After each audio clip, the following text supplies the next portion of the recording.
It's the boy, Bubba, let's coming through. Hella clutch, flawless, can't be touched. It's your boy, Bubba, let's.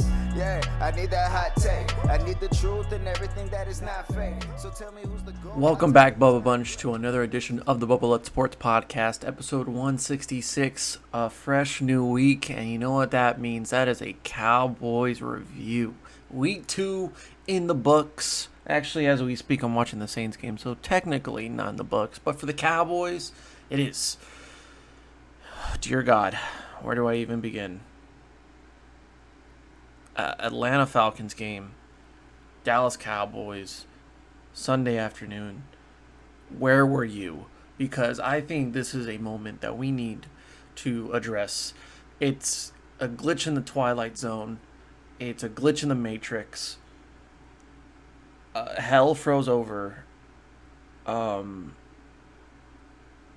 Nothing makes sense. Let's just be honest, people. Did the Cowboys have any right to win this football game? Absolutely not. And this had to be the worst quarter of football I've ever seen the Cowboys play. 3 turnovers or 3 fumbles within 6 minutes in the first quarter. To start off the game, we have 3 fumbles that went for 17 Atlanta Falcons points unanswered. And it got to the point, we all see the memes, 20-0 Falcons up on the Dallas Cowboys. And, I mean, I keep referring to this, and a lot of people agree with it, whether you're a Cowboys fan or not. Watching a Cowboys game, being a fan of the Cowboys, is exactly like getting cheated on in a relationship, and you just keep going back because you don't know any better. And people, if you don't feel what I feel as a Cowboys fan, then you're not a real Cowboys fan. Yes, I did call this team every name in the book going into halftime, going into that third quarter. I will on trial, I'm taking my oath here. I will say it on the record. I was done with this football team, and it's week 2. But guess what, ladies and gentlemen? Here we are. Cowboys are not 0-2 because they decide to make a comeback, and the Falcons once again choke a big lead. So you know what that means. The Cowboys still have a chance. I know, I don't want to say it, but they do.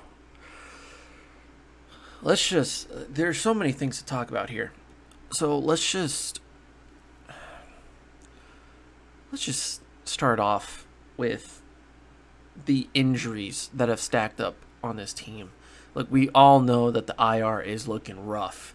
And as of right now, the Cowboys have the most players on IR by a large margin in the NFL. You got Sean Lee, who just... I don't know what to think, man. I love Sean Lee to death. I think Sean Lee is one of the great linebackers in football today. But we see what's happened with Luke Kuechly, with other great linebackers who have just dealt with so many injuries in their life, that maybe it's just time. Maybe it's just a turning point to where you need to decide whether this is worth it or not. Sean Lee, if healthy, and a long-lasting career, can be one of the greatest players at his position. The man is just a great genius at that position, is a defensive leader, and I see him one day being a tremendous coach. Defensively, head coach, does not matter, in the NFL. And unfortunately, that day is soon coming. Sean Lee needs to retire. I'm going to say it. Sean Lee needs to retire because these injuries, the man doesn't practice even when he is healthy. You know, he did not participate for much of the week, and then he had limited practice when he is healthy. It's very delicate. It's very tedious at what he needs to do in order to play on Sundays. And even then, we're still here. He's on IR with a hernia injury, and he'll come back after week 3. Who knows if he'll be ready to go in week 4? We'll get to that point later. Sean Lee's out. Lyle Collins, their right tackle, is out. That's why Terrence Steele has taken over in that position. And we'll get to Terrence Steele in a second. Lane Vander Esch, clean break in his clavicle. Soon to be back. Surgery's done probably in a month and a half. Oh, God. You also have Tyron Smith, who was questionable all week with a neck injury, is out for this game. And I know we didn't do a preview, but I didn't prepare for any of this to happen. Brandon Knight gets a start at left tackle. So now Dak Prescott is with 2 undrafted free agents out of college that are his starting edge protectors. And God help him, because we all know what happened the last time when the Falcons took on the Cowboys. Chaz Green, not a fan. It's tough. Amari Cooper's been dealing with hamstring injuries, but nothing to keep him out for these games. And it's tough. Anthony Brown was out for this game as well, so it was up to Jordan Lewis, who just came back from an injury, Trevon Diggs, Chidobe Awuzie, to really step up, and the struggles on that secondary. So here we come into this game, and I'm expecting, my prediction on Twitter was going to be 35-28 Cowboys. And I thought that the defense was not going to hold up. I thought this defense was going to give too many points away to a high-octane offense filled with a pass-heavy Matt Ryan, Todd Gurley, who has given the Cowboys issues in the past because he's a big back and they can't stuff the run on the inside. Calvin Ridley, I knew he was going to have a big game. I just didn't know to what extent, and it definitely proved that he was on a roll. 7 receptions, 109 yards, 2 touchdowns. He was on fire. I thought Hayden Hurst was going to have a good game too, because the Cowboys struggle with the tight end matchup. And Julio Jones, they're typically really good at matching up with the first wide receiver, the number 1 receiver on any team. And Julio Jones does have a past of having good games and really bad games. He doesn't get as many targets. He doesn't get as many receptions. And that was the case on Sunday, because Julio Jones only had 2 receptions on 24 yards, 4 targets in total.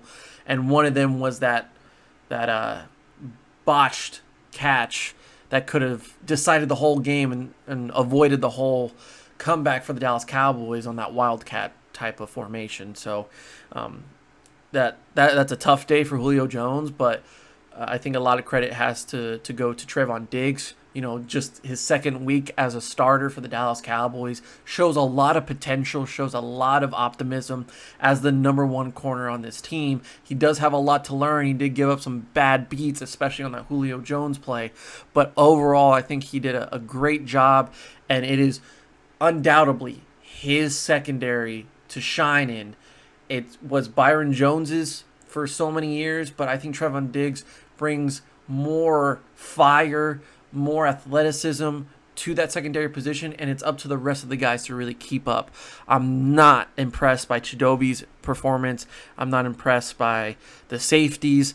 There's a lot of things that can go wrong with this Cowboys defense, and I'll get into that some more once we get down to it. But it seems that this Cowboys team is going through the motions again with the injuries, with the bad defense, and their struggles on offense. They're trying to find their rhythm. They're trying to find their identity. But the one positive I can really say and be confident in out of this game is the offense. Look, when it first started, and of course we can't deny the 3 fumbles in 6 minutes that gave the Atlanta Falcons 17 unanswered points. We cannot discredit that at all. And it was very good and just impressive by the Atlanta Falcons to take advantage of those 3 turnovers immediately with 17 points, because they did not get any more turnovers after that, and the Cowboys did not create any turnovers because of that defense. But otherwise, let's think about this offense, right? We talked about in week 1 how they ran the ball so many times on first down, and that's just not going to do it. They run the play action, but they run the same basic plays.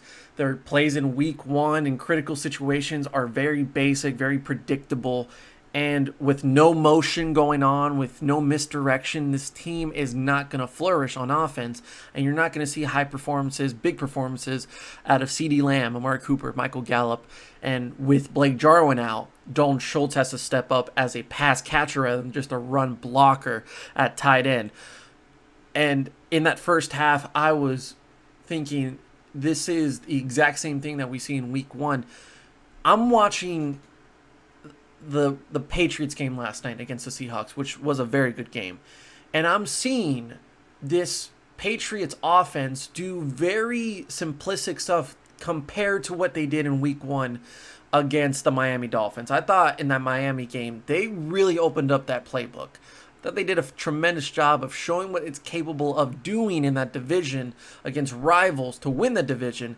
And then you kind of saw the opposite of that in the week two matchup against the Seahawks, because I felt like they just did basic runs, they did basic passes, they tried to see if Cam can throw the ball consistently, and they did a good job of that. But you definitely felt that the Patriots limited that playbook. You know, I think Josh McDaniels wanted to say, we're going to save this for another day. This is not the game to do it. We're barely in week two. Let's save it for the divisional games. Let's save it for the playoffs if we get to that point.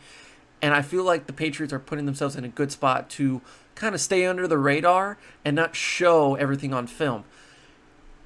That's not the case in Dallas.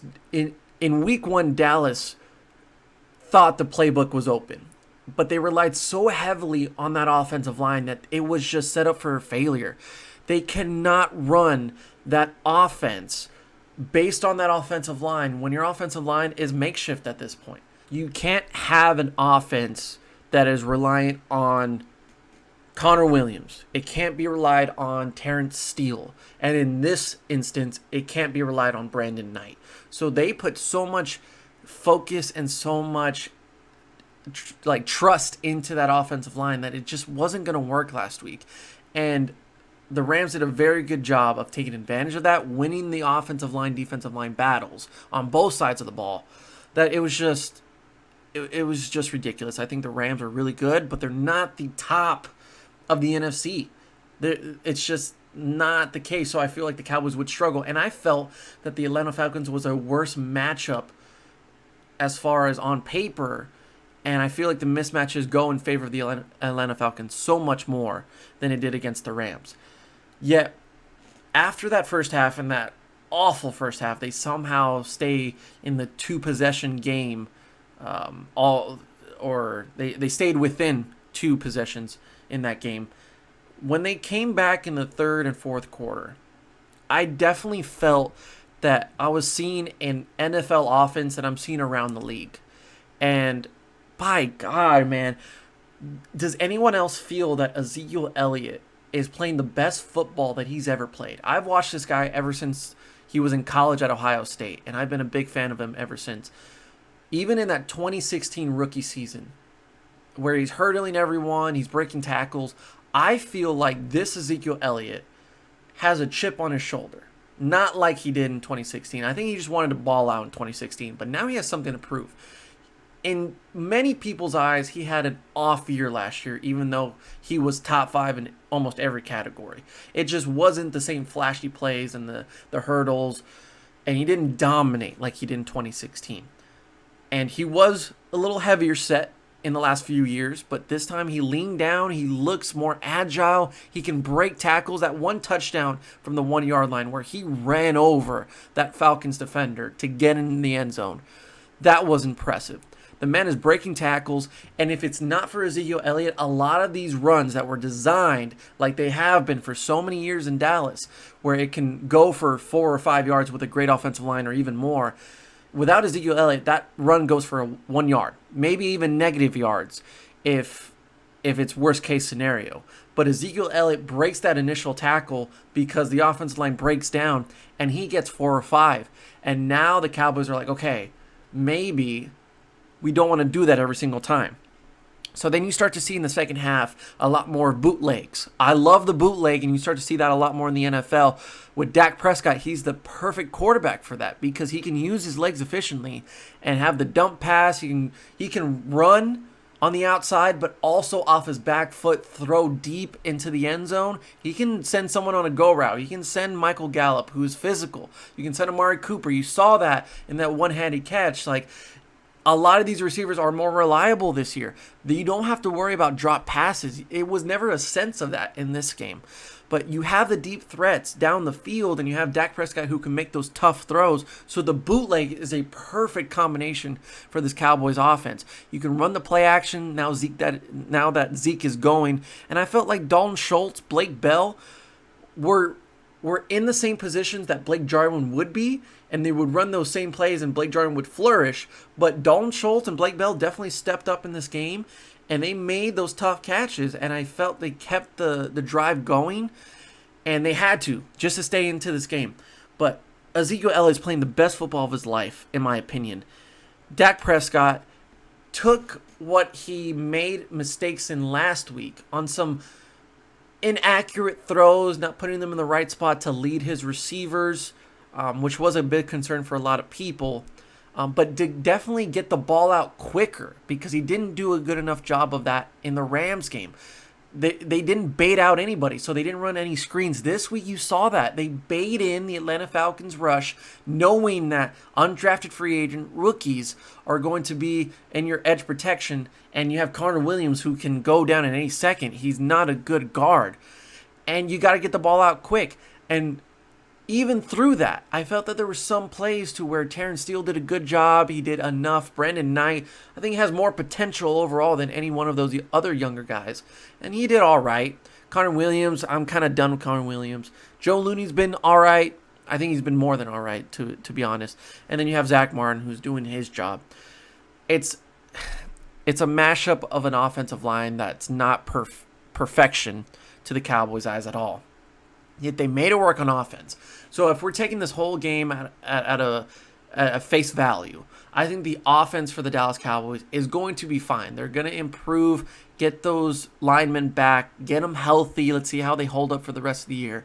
But CeeDee Lamb, he's learning on the fly, and he is a sponge, man. He wants to learn as much as possible. He learned from a lot of his mistakes in week one. He wasn't going to make those small little rookie mistakes. He did a great job of using his agility, using his IQ, and it showed in the late game.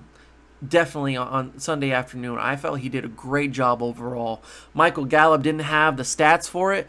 CeeDee Lamb was the highest receiver as far as stats go. CeeDee Lamb with 6 receptions, 106 yards. Didn't find the end zone.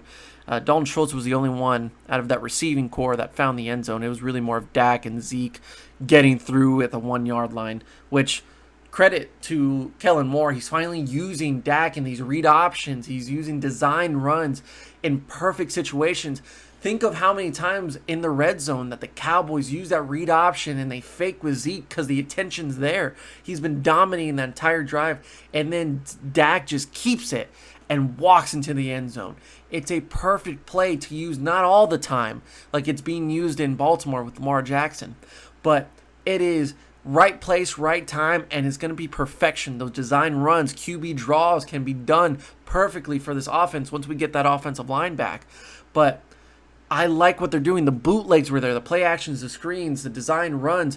They're showing their variety. They put motion. Not only did they put Amari Cooper in motion like they usually do from last year and this year, but they also moved around the tight ends, and they would move Zeke from a wide receiver position back to a shotgun position, or they would run a lot more I formation, and they would move around a lot of the guys. They would be unpredictable, and that's exactly what this Cowboys offense needs. They need unpredictability, and when you have unpredictability, you got Dak Prescott throwing for 450 yards, a touchdown. He rushed for a lot of them, and accurate is taking that responsibility to make plays down the field, and he's doing that with ease. So no more Dak Prescott slander. I've never accepted it, and nor should I accept it in the future, because you can't tell me that that offensive line is what's carrying this offense. It's not that. Ezekiel Elliott can only do so much because they can't run the ball to get back into this game. They scored 40 points, ladies and gentlemen. That's a lot to ask for on an Atlanta Falcons defense that, yes, they are banged up from last year and they removed a lot of their guys, but I still feel like they have enough on defense to win some football games with that defense. And even though they couldn't get to the quarterback as much as they did in previous seasons, they definitely proved in the first half that the turnovers can lead this game to a W, because they had 3 turnovers immediately.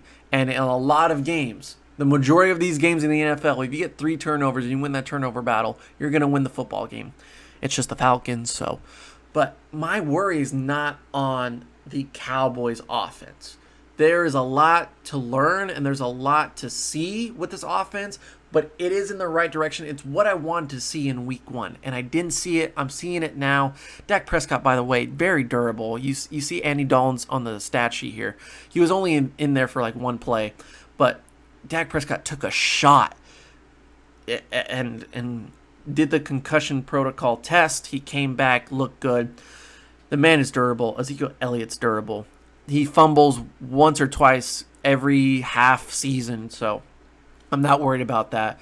And Dak Prescott found 8 different guys with his passes, so I'm excited to see what Dalton Schultz can do longevity-wise, consistency.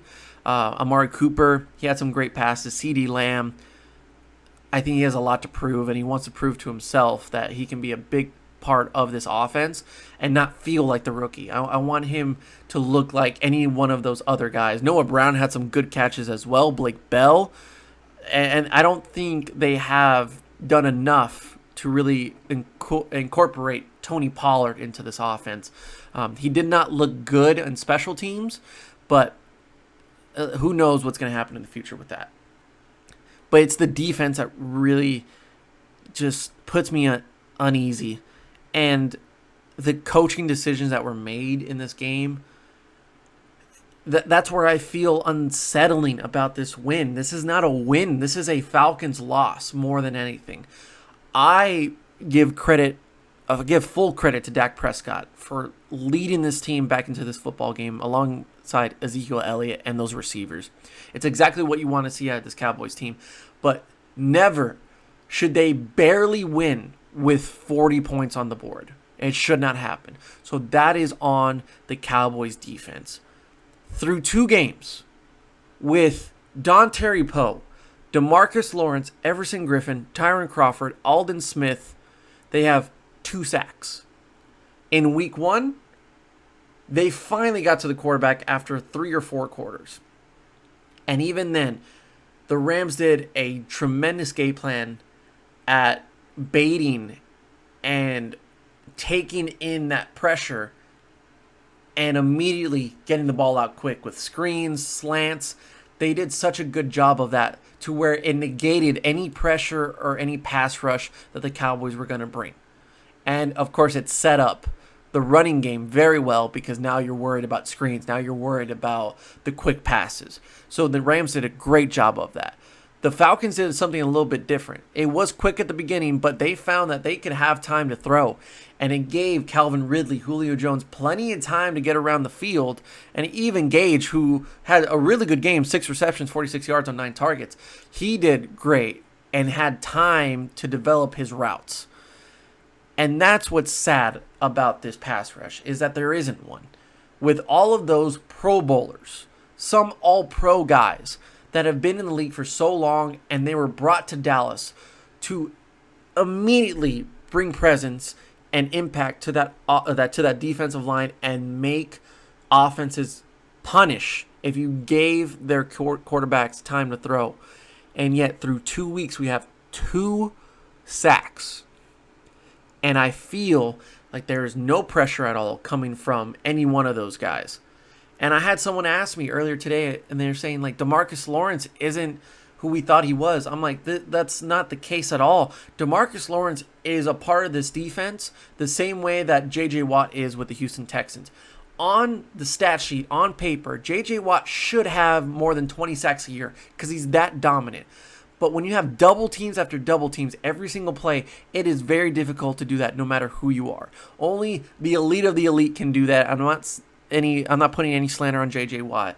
Even Aaron Donald, who is the best pass rusher in the NFL right now, has some times where he cannot do anything because he's double teamed.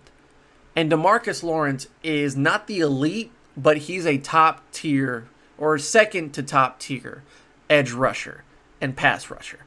But when you are double teamed that often, the only thing you can really do is to take that attention away from your other pass rushers and bring it to you so that way they can flourish. And that's how DeMarcus Lawrence has done very well and earned himself the contract in Dallas. It wasn't because he had all the sacks in the world, is when the Cowboys had a great pass rush, let's say with David Irving, Tyron Crawford, Antoine Woods, it was DeMarcus Lawrence would take that double team, and now it freed up a gap. So that way the right guard and the right tackle are so focused on him, that way David Irving could run through that center and blow by, just break up that offensive line and get to the quarterback. That's when you saw a great pass rush out of the Dallas Cowboys. So even though DeMarcus Lawrence doesn't have the sacks to prove it, he does do so much for this defensive line, and it's up to the rest of the guys. You're telling me that Everson Griffin, who was in every category one of the best pass rushers in the NFL last year, where are we with him? Dontari Poe doesn't even feel like he's doing enough for this team. I feel like he's non-existent on this team. Tristan Hill had his moments yesterday. I think Tristan Hill has improved tremendously since last year. And when the Cowboys needed stops, even though they didn't get them, I felt like Tristan Hill was a part of that play to at least give them a chance to stop the offense. So Tristan Hill looks pretty good, but still, he's a work in progress with him. Aldon Smith, who hasn't played football in 5 years, has been probably the most consistent player on this defense alongside Trevon Diggs. And that's sad because this whole defensive line should be murdering offensive lines, and that's just not the case at all. So I'm very concerned about that defensive front. The linebackers as well. If Leighton Vander Esch and Sean Lee cannot stay healthy, which is the case right now, Jalen Smith, who is the play caller, and I took a screenshot of a report saying now that Jalen Smith is in a comfort zone with play calling, he feels ready to go on Sunday against the Falcons. That same play calling allowed 39 points on defense. I'm just going to put that out there. There's a lot of coverages that Jalen Smith missed, and I love the guy. I love him to death. But I feel like he's playing like a shell of himself like he did a few years ago. He looks slow. He doesn't look agile. He doesn't look confident in his decision-making. And the play calling just isn't there. There's 39 points on the board. That's not a win in my book. That's definitely not. Joe Thomas looks like the most ready, set linebacker on that depth chart. And he's only brought in to be depth. But Joe Thomas can easily take over as the best linebacker in this Cowboys defense. And I don't know if we can rely on that for very long. And in the secondary, like I said, Trevon Diggs played well, can improve though. Everything else though, there are so many blown coverages, there are so many miscommunications and lack of communication out of this Cowboys defense that I feel needs to improve immediately. And I know what everyone's going to say, Earl Thomas. I'm not against it, but I am not one of those people that expects Earl Thomas to make this defense top 5.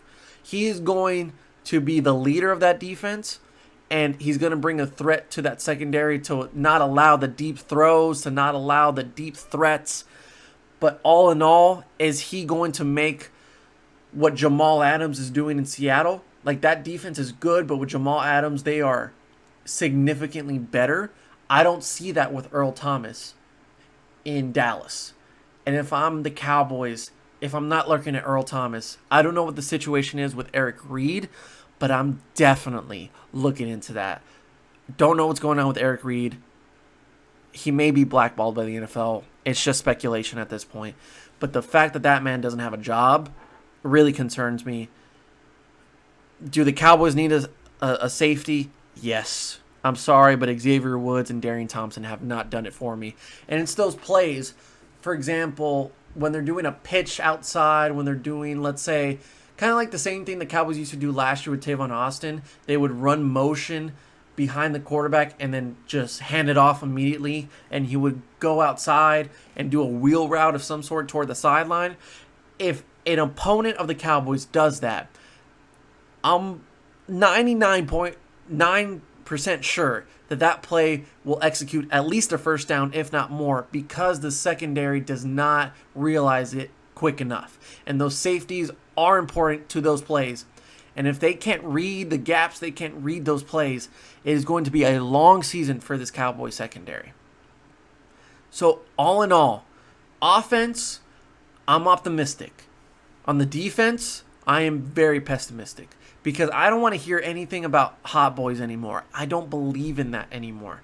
This defense cannot allow 39 points against an Atlanta Falcons team who is really good on offense, but they're not the Packers who are putting up 40 every week right now.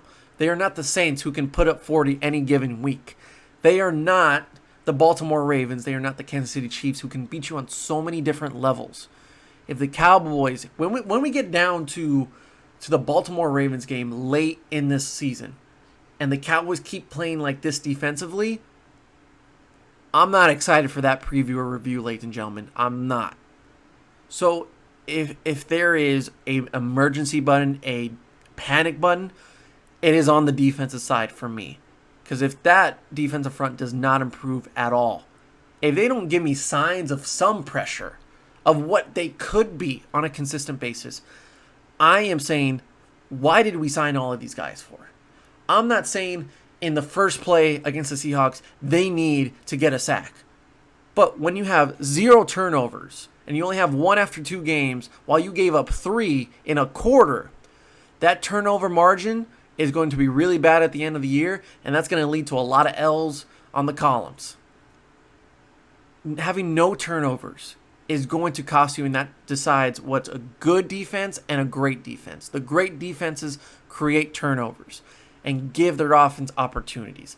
This Cowboys defense is not. They cannot get off the field. The Falcons were 2 of 2 on 4th down efficiency, and on 3rd downs they were 8 of 17.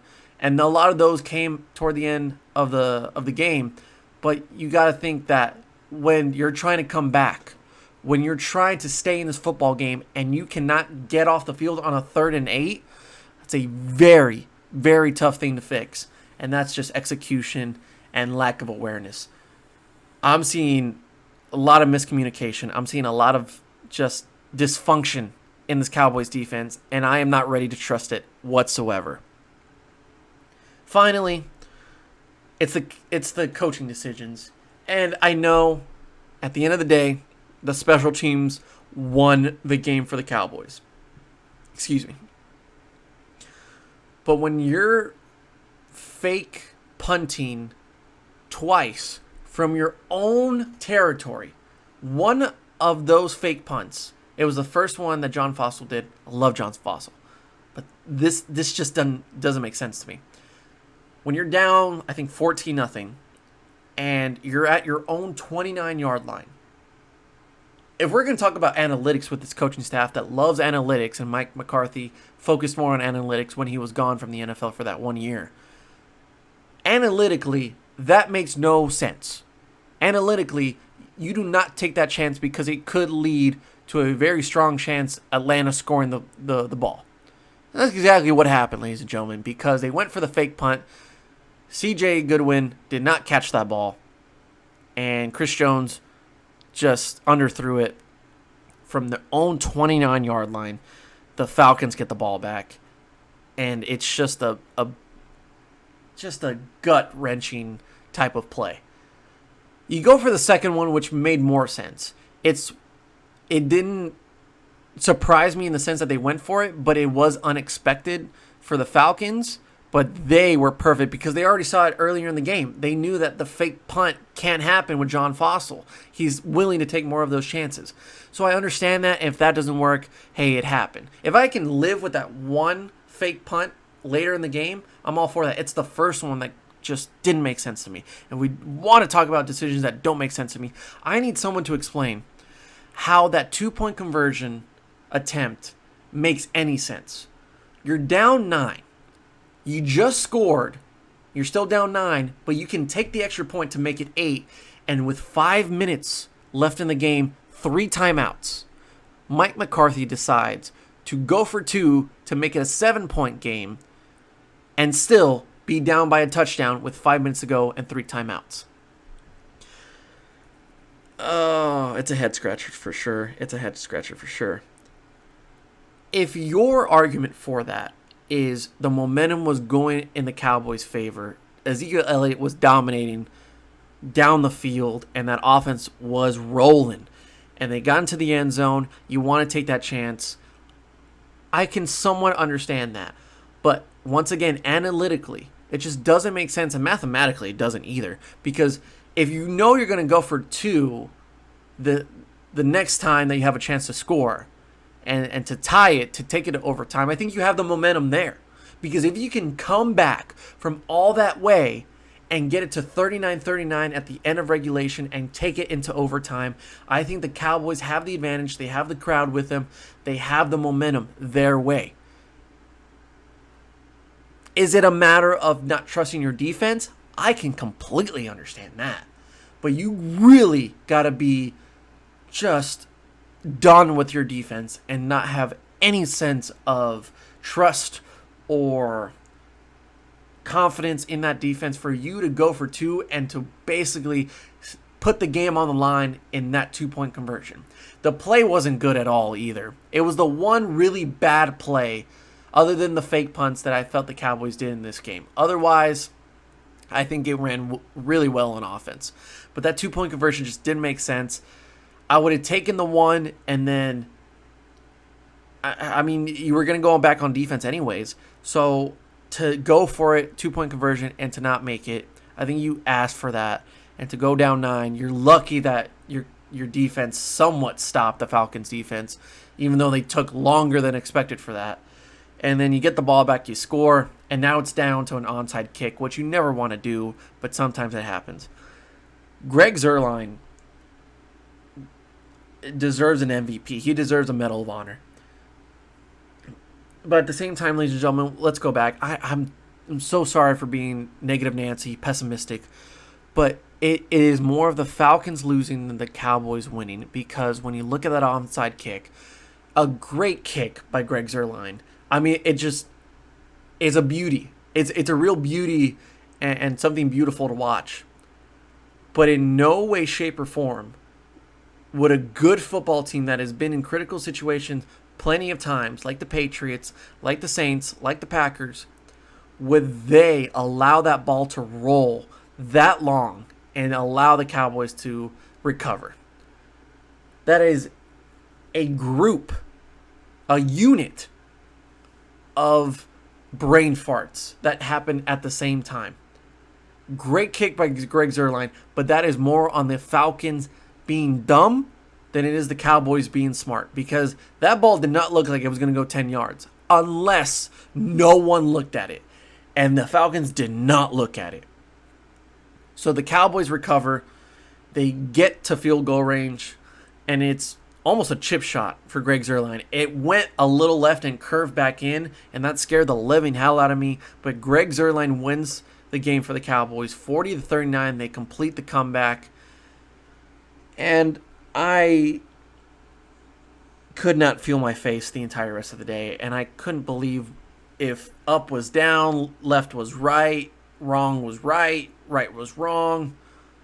If I don't know. So what do we take out of this game? What do we take out of this game that we can really say that can transfer over? Because Seattle looked damn good against the Patriots. I'm not a huge believer in the Seahawks. You know, I've said this on the podcast. They are a playoff team, but when it comes down to the nitty-gritty, They always seem to come up short. With how they played last night, they oof. And if I'm saying that from the Rams to the Falcons match up better against the Cowboys. I'm saying the Seahawks match up better against the Cowboys than the Falcons do. Because they're not going to make this dumb mistakes. They're not going to make the stupid mistakes. They have a physical wide receiver in DK Metcalf. They have a fast Tyler Lockett. They have a Chris Carson running game. They have a pretty good offensive line from what I saw last night that can match up well against this Cowboys front. And they have Russell Wilson, of course. But they also have Jamal Adams, who's not going to allow anything over the top. And so if I'm the Cowboys, it's going to be a lot of out routes and curl routes to Amari Cooper. And even then, we'll see how banged up this Seahawks secondary is, because they did get banged up last night. But Jamal Adams is going to rush Dak Prescott, and I don't know if that offensive line is ready for it. That offense looks good. And if they can get the ball out quick and set a lot of misdirection and motion with CeeDee Lamb and Amari Cooper, I think they'll be fine at scoring points. It's not allowing those points what's going to be difficult. If a Patriots team who was the best defense for a lot of the year last year allowed so many points like they did last night, and the Cowboys are putting up 39 or allowing 39 against the Falcons, it's going to be a long day for this Cowboys defense, and I'm really not prepared for it, because if they can't create turnovers, if they can't get off the field on third down or fourth downs, Pete Carroll is going to be aggressive. He's going to take chances, and he's going to make the right calls, because he's been doing it for so goddamn long. Guys, I'm sorry, but this Dallas team should be 0-2. I saw some improvement from week 1 on offense, and I hope this continues. But that defense is not going to hold up. That defense is scaring me to death. And if you're not seeing that from all the stats, from all that's been going on these last 2 weeks, God help you. Because if I'm just looking at the team stats right here, fourth down efficiency, 2 for 2 for the Falcons. Sacks, they only got 1, but that's not going to be for everyone. The Rams got what? I can't even tell you how many they got, but they got a lot. Turnovers, time of possession 2. Possession was 33 minutes and 48 seconds for the Falcons, only 26 minutes for the Cowboys. And they were down the entire game. They never had a lead. That's where the Cowboys like to be at. They like to be in that comfort zone of leading the game so they can break down that defense and run with Ezekiel Elliott. And that hasn't been the case these last 2 weeks. They've had to throw. They've had to make explosive plays with Ezekiel Elliott by himself. But I think this offense is better when it's up-tempo. I think this offense would break every record possible for the Cowboys' history if they run up-tempo all the time, not just in the 2-minute drill. And their wide receivers would benefit from that. But if you're going to have 33 minutes go the way of the Packers or the Saints, this game does not go the same way as a 40-39 finish. It goes a completely different route that doesn't work out in the favor of the Cowboys. So, I mean, we'll come back to this game later in the week because we're going to start doing film sessions. And I know I didn't do film on here, but it's only going to be a YouTube thing from now on. I know it's hard to do it on an audio podcast. So later this week, we're going to do a film session where I just take down all the plays that really stood out to me in this Falcons game. And we're going to do it on YouTube. We're going to break them down and see what is good, what's bad from this Cowboys defense and offense. So that'll be on Wednesday where it'll come out. But we'll just talk for the review from now on. But we'll come back to this game, and then on Friday we'll talk about the Seahawks matchup. But that's going to do it for the review of the Falcons-Cowboys game on this Monday. I hope you enjoyed this. We got the winners and losers. We got the film session. We got an NBA update. I'm going to have a special guest on for maybe that, maybe something else. And then we have the preview for the Seahawks game later in the week. It's going to be it's going to be a busy week for the Bubble Up Sports Podcast. That's continued to grow. We're at 85 subscribers right now. We're closing in on over 900 listens on Apple Podcasts and Spotify, so that's going really well. If you want to subscribe and support the podcast through a membership, you can do it through anchor.fm/bubblelots. It's going to be in the link in the description. You can support for $1, $5, or $10 a month, and that would really benefit me. I really want to do this for a living, so any little bit helps, even if you want to subscribe for $1. Any love is good love, right? So subscribe on YouTube. Subscribe to the membership, follow the podcast, leave a review on Apple Podcasts, and support the podcast. We're probably closing in on a social media account, and we're going to do a little revamp on the whole thing. So keep that in mind as we roll on through this NFL season. So we'll come back with winners and losers next up. And so that's going to do it, people. I hope you enjoyed this. I hope that you continue to support the podcast.